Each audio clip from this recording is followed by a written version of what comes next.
I actually think that all pieces of the puzzle, and especially around the time when you came aboard, which is that the reason I left was that I think that Tom had built with, just grit and hard work, and many hours, a really successful business. And I think he grew it well past himself, is my opinion, where he needed, appropriate people in other places, whether it's a production manager or an office person or, other leads, to be able to keep that going smoothly.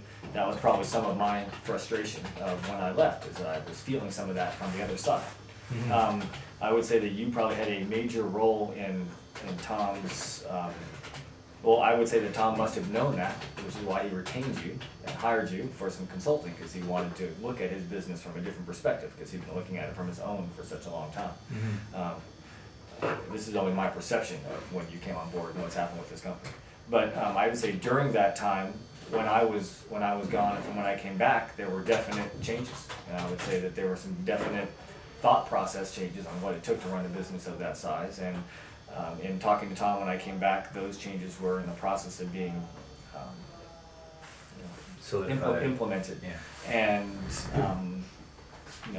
and now I'm part of those changes. But me being the production manager and our company having these different parts and pieces that we have now, from a shop manager to a production technician to a cabinet person and a separate window and door person and good leads, is not my vision. I mean, this is something that Tom has taken and grown, and then those parts and pieces needed to be put into place. And Tom and I have done that together. I'd say a lot of it. I've helped.